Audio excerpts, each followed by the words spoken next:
Railway स्टेशनच्या किनाऱ्याला बनलेल्या एका छोट्याशा झोपड्यामध्ये दोन दोस्त राहायचे, गोट्या आणि मोट्या. दोघे जण कुलीचं काम करायचे. लाल कपड्यामध्ये लिपटलेली त्यांची कुलीची पट्टी त्यांच्या डोक्याची पहचान झाली होती. गरमी असो किंवा सर्दी, पावसाळा असो की उन्हाळा, हे दोघे जण एकत्र मजदुरी करायचे आणि एकत्रच हसायचे. मोठ्या अंगात बारीक होता, चंचल होता आणि कायम हसत राहायचा. गोट्या थोडासा मोठू होता, अशांत पण मनाचा खूप चांगला. एक रात्री जेवण जेवल्यानंतर दोघे जण झोपडीच्या बाहेर बसलेले होते. अरे मोठ्या, विचार केलायस जेव्हा आपलं घर होईल ना, विटांचा छतांचा, तर तुझं भांडे घासायचं काम मी करणार. आणि मी प्रत्येक रविवारी तुला गरम गरम पुरी आणि भाजी खाऊ घालणार.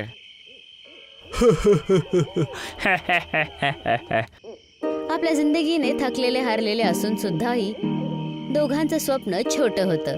त्यांना स्वतःचं एक घर हवं होतं, ज्याच्यासाठी दोघे जण खूप मेहनत करायचे आणि त्याचबरोबर पैसे सुद्धा गोळा करायचे. अरे वा, मज्जा आली. शेवटी आपण दोघांनी मिळून 80,000 जमा केलेच. वा, क्या बात है. आता लवकरच आपण मोठ्या साहेबांना पकडूयात आणि आपल्या घराचं काम सुरू करूयात. अरे वा, लवकरच मोठ्या आणि गोट्याचं स्वप्न पूर्ण होणार होतं. पण तेव्हा अचानक सगळं काही बदललं. मोठ्याची तब्येत अचानक खराब व्हायला लागली. श्वास फुलायला लागतो, शरीर तुटायला लागतं. इलाज करल्यानंतर सुद्धा त्याच्यावर काही असर नव्हता, ज्यामुळे हळूहळू मोठ्याचा व्यवहार आता बदलायला लागला होता. चिडचिडाट, गपचूप आणि उदास राहायचा. पण एक दिवस मोठ्या एकदम आनंदाने घरी पुन्हा आला. गोट्या, गोट्या, ऐक ना, एक जबरदस्त गोष्ट सांगू.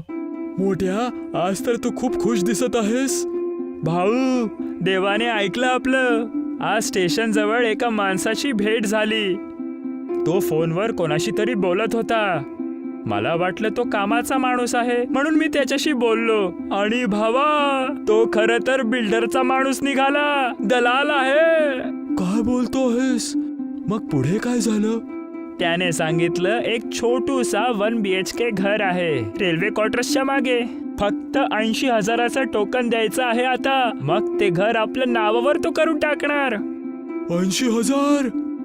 गोष्ट तर चांगली आहे, पण त्याच्यावर आपण भरोसा करू शकतो ना? अरे हो बाबा, बघ तू जास्त नको विचार करूस. बघ, तुम्हाला सगळे पैसे देऊन टाक. मी उद्याच जाऊन त्याला पैसे देऊन टाकेल. तू पण माझ्यासोबत चल. दलाल बद्दल ऐकून गोट्या जितका खुश होता तितकाच घाबरलेला सुद्धा. कुणाला माहित की तो दलाल कसा होता. त्याच्यावर असं विश्वास ठेवणं त्याला विचित्र वाटत होतं. पण मोठ्याला खुश बघून त्याने त्या गोष्टीला अनदेखं केलं. महिन्यांपासून मोठ्या जो तुटून गेला होता, तो आज उमेदीने भरलेला होता. त्याच्या डोळ्यामध्ये पुन्हा तीच चमक होती. म्हणूनच गोट्याने पैसे देण्यासाठी होकार दिली. चालेल मोठ्या, तू बोललास ना, तर मग काम होऊन जाईल. आपण उद्या त्याला पैसे देऊयात. दोघे जण दुसऱ्या दिवशी ठरवलेल्या जागी पोहोचतात. स्टेशनवरून थोडंसं दूर एका जुन्या बिल्डिंग जवळ तिथे एक मुलगा पांढरी शर्ट, केसांमध्ये चमकदार तेल लावून मोबाईलवर बिझी उभा होता. हाजी, बुक झालं समजून घ्या. फक्त टोकन आलं तर. अरे, पेमेंट मध्ये उशीर नाही झाला पाहिजे. कस्टमर लाईन मध्ये आहेत जी. भाऊसाहेब, हा माझा मित्र आहे गोट्या. आम्ही पैशांचा बंदोबस्त केलेला आहे. खूप भारी. हे बघा साहेब, हे ऑफर आजपर्यंतच आहे. उद्यापासून रेट वाढणार आहे. लोकेशन पाहिली आहे तुम्ही? बस 5 मिनिटं स्टेशन पासून. पाणी, लाईट सगळं पक्क. दलाल गोट्या आणि मोठ्याच्या समोर मोठ्या मोठ्या गोष्टी करत होता, जसं तो एक मोठा माणूस होता. पण मोठ्या त्याच्या डोळ्यांमध्ये झाकत होता. त्याला बेचैनी होत होती. आवाजामध्ये काही जास्तच गोडी होती. भावा, कागदपत्र कुठे आहेत आणि रजिस्ट्रेशन कधी होणार? अरे, ते सगळं नंतर. पहिले टोकन द्या, मग ते मी सगळं करून देणार. तुम्ही माझ्यावर सोडा ना. आजपर्यंत कोणाला धोका नाही दिलाय मी. दलालचं बोलणं ऐकून गोट्याला काहीतरी विचित्र वाटलं. त्याने मोठ्याला आपल्या जवळ वडलं आणि हळूहळू बोलायला लागला. मोठ्या, थांब, काहीतरी गडबड आहे. हा माणूस डोळे नाही मिळवत आहे. गोष्टींमध्ये खूप गोडवा आहे आणि कागदपत्रे पण नाही दाखवत आहे. तू नेहमी शक करत असतोस. काही चांगलं होत असतं तर तुला भीती का वाटतेस? कारण की मला आपले 80,000 कोणत्या धोकेबाजच्या हातात नाही द्यायचे. गोट्या आणि मोठ्याच्या मध्ये खुसूरपुसूर चालू होती. त्या दोघांच्या चेहऱ्याने हे समजत होतं की काहीतरी मोठं घडणार आहे. तेव्हा दलाल त्यांचं बोलणं ऐकतो आणि रागात बोलतो. हे बघा भावा, जर भरोसा नाही आहे तर राहू द्या. माझी वेळ किमती आहे. खूप कस्टमर्स आहेत. कुठून कुठून येतात असे लोक. दलालचं बोलणं ऐकून मोठ्या गोट्यावर रागवतो. नाही नाही साहेब, थांबा. अरे हा तर काहीही बोलत असतो. गोट्या, हे तू काय करत आहेस? तू बोलला होतास ना तू पैसे देशील, तर आता मागे का सरकत आहेस? मी काही नाही ऐकणार आहे. तू सगळे पैसे साहेबांना दे. अरे दे, काय विचार करत आहेस? दे ना. मला वाटतंय तू असं नाही ऐकणार. थांब. मोठ्या गोट्याच्या बर्तावाने नाराज आणि रागवतो.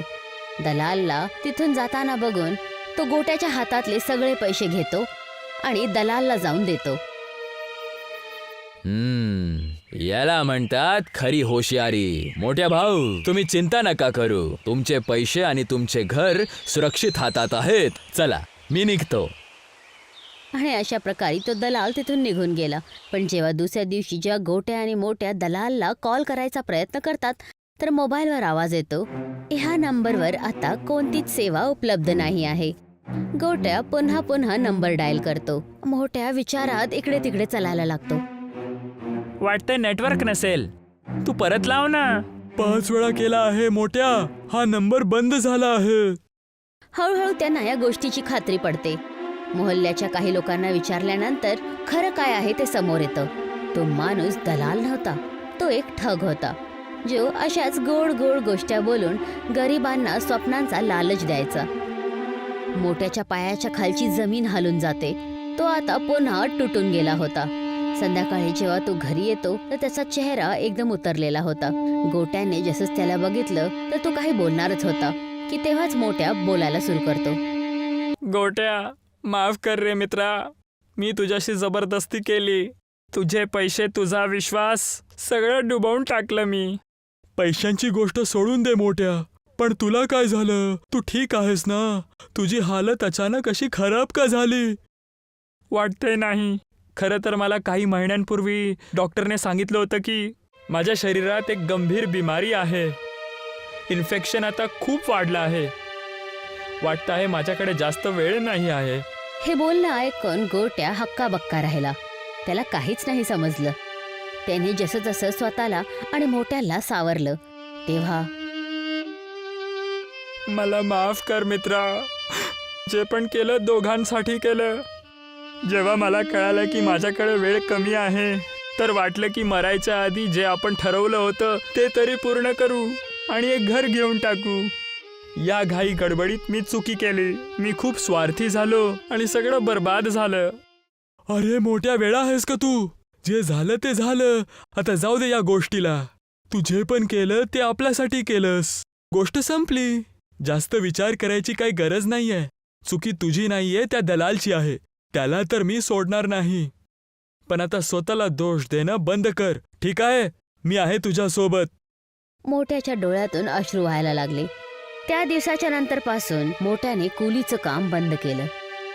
गोट्या आता दिवस रात्र काम करायचा.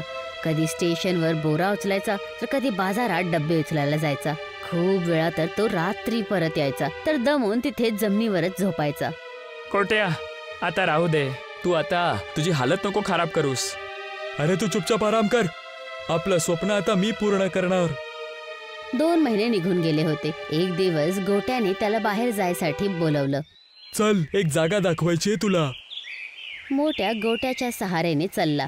काही दूर चालल्यानंतर रेल्वे स्टेशनच्या बाजूला जो एक खाली मैदान होता तिथे मोठ्याला एक 3 मजलीचं घर दिसलं. हे बघ, हे आहे तुझं आणि माझं नवीन घर. पक्क्या भिंतीचं नाही आहे, पण मजबूत आहे. तुझ्या माझ्या मैत्रीसारखं.